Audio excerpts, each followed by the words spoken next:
Enfin vendredi, aujourd'hui c'est le moment de faire le point sur les actualités qu'il ne fallait surtout pas rater cette semaine concernant le secteur de la banque et de la tech.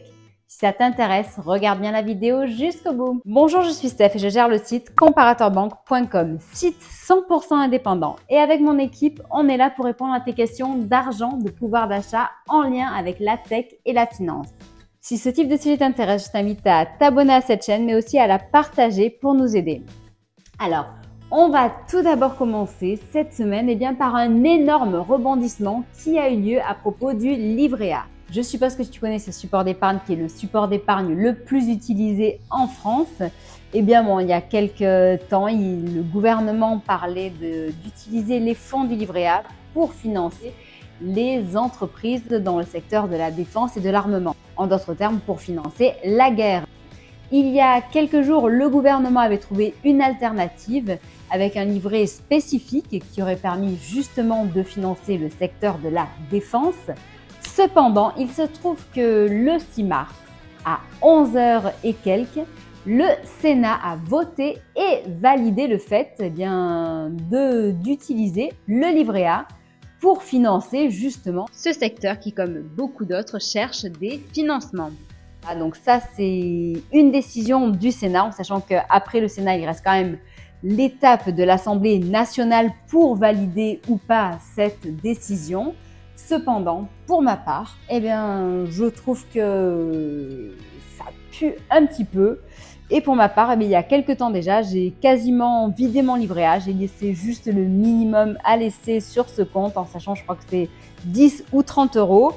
Et j'ai mis mon argent ailleurs. Donc, si toi aussi tu es intéressé, si tu veux faire la même démarche, tu peux le faire. Je te mets dans le descriptif sous cette vidéo le classement des meilleurs livrets d'épargne sécurisés, qui sont des solutions généralement bancaires, c'est-à-dire que même si on ne sera pas sur des livrets réglementaires, on sera sur des solutions 100% sécurisées, avec des taux attractifs allant de 2 et quelques pourcents à plus de 8%, 70 et bien entendu avec des frais réduits. L'autre sujet, c'est à propos des élections européennes qui approchent à grands pas. Les votes auront lieu le 9 juin, mais avant, il faut bien que tu vérifies ton inscription sur les listes électorales avant le 1er mai. Donc, si ce sont tes premières élections, si tu as déménagé récemment, si tu as eu un problème lors du dernier vote, je t'invite vivement à vérifier si tu es bien inscrit sur les listes électorales. On t'a mis dans un article le lien pour faire ça. Alors oui, je sais, voter ne va pas transformer ta vie et ne va pas forcément changer tout ce qui ne va pas. Mais c'est au moins le fait de t'exprimer dans ce semblant de démocratie qu'il nous reste. Et puis, je ne sais pas si tu as vu, mais ces derniers temps, l'Union européenne prend énormément de décisions pour la France sans que nous soyons consultés. Donc, si tu veux avoir au moins un petit peu quelque chose à dire à propos de tout ça, je t'invite à au moins élire les personnes qui prennent quelques décisions à l'Union européenne. S'il te plaît, déplace-toi et déjà, ce que tu peux faire, c'est vérifier si tu es bien inscrit sur les listes électorales.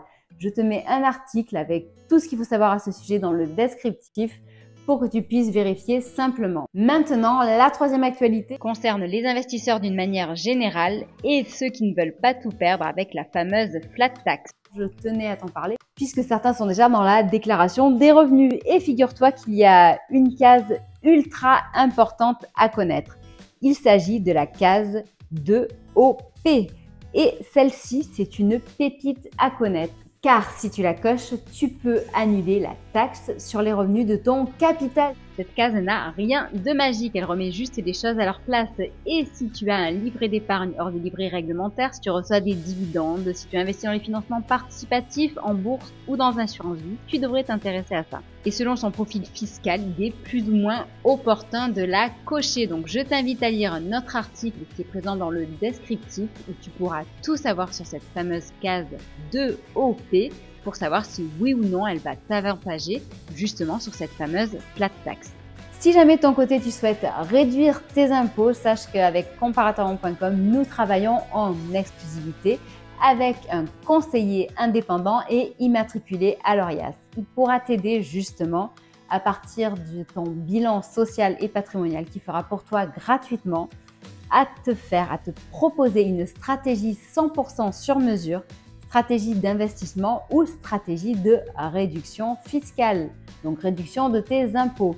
Donc je te mets ces coordonnées aussi dans le descriptif sous cette vidéo. Maintenant, la dernière actualité, eh bien elle concerne, je dirais, de nouveau ces fameuses girouettes qui sont les institutions financières et qui sont un petit peu aussi les politiques qui au final sont très influencés par l'argent et les différents intérêts. Pourquoi je te dis ça? Eh bien parce que donc, cette dernière actualité concerne Bitcoin et le secteur des cryptos. En effet, je suppose que tu savais que, eh bien, il y a quelque temps, le narratif classique des médias donc, qui propage le discours général des autorités et des institutions, eh bien, les médias disaient que Bitcoin c'était utilisé par des terroristes, que Bitcoin c'était pour faire des choses pas bien, que c'est un gouffre énergétique qui met en péril le climat et donc notre planète. Eh bien, sache que ce discours a changé. Si tu y croyais, eh bien, sache que maintenant, tu peux te rendre compte que les médias, les autorités et les institutions sont influencés par l'odeur de l'argent. Pourquoi cela? Eh bien, parce que je suppose que tu le sais aussi, le fameux ETF Bitcoin a été autorisé et donc il est maintenant vendu par BlackRock, mais aussi par d'autres nombreuses institutions financières qui ont pignon sur rue. Et donc, eh bien, maintenant, il faut changer le discours et il faut parler de Bitcoin autrement. Donc, ne soyez pas surpris de voir les médias revenir sur ce qu'ils ont dit, à l'image par exemple de cette vidéo diffusée par le WEF qui vante les mérites du Bitcoin mining en Afrique qui permet au final à une région de vivre. Maintenant, pour clore la vidéo, eh bien, comme à chaque fois, je vais parler des banques pour ceux qui veulent réduire leurs frais bancaires ou pour ceux qui veulent toucher une petite prime sympathique ce week-end en faisant pas grand-chose. Ils pourront recevoir jusqu'à 230 €. Bref, vers qui faut-il se tourner ce week-end?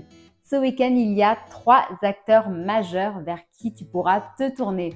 Le premier étant Fortuneo qui te permet de recevoir une prime qui va jusqu'à 230 €. De nouveau, c'est facile à obtenir. Tu as toutes les informations à son sujet dans le descriptif sous cette vidéo. La deuxième banque, il s'agit de Monabank. J'en ai parlé la semaine dernière. La prime de 160 € est prolongée pour les nouveaux clients. Donc de nouveau, tu as dans le descriptif sous cette vidéo un article qui t'explique tout ce qu'il faut savoir à propos de Monabank. Donc en sachant par exemple qu'avec Monabank, eh bien, tu peux alimenter ton compte en argent liquide. Tu peux aussi, par exemple, avoir un service client en or. Ils sont élus meilleur service client de l'année depuis 7 années consécutives. C'est aussi la possibilité d'avoir une carte Visa Platinum ou Visa Premier au prix les moins chers du marché. Et la troisième et dernière banque est Boursobank. Comme très souvent, ils reviennent avec un Pink Weekend et jusqu'à 130 € offerts. De nouveau, il faut bien consulter les conditions dans le descriptif sous cette vidéo. Donc j'espère que cette vidéo t'aura intéressé. J'espère qu'elle t'aura appris des choses. Pour moi, c'est très important. Dis-le-moi dans le descriptif sous cette vidéo.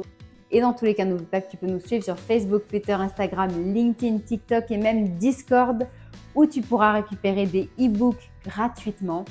Ceux-ci te permettront d'apprendre à épargner autrement, d'apprendre à épargner tout court pour ceux qui ne savent pas le faire, d'apprendre à réduire les frais inutiles, bref, à mieux gérer ton budget et à augmenter ton pouvoir d'achat.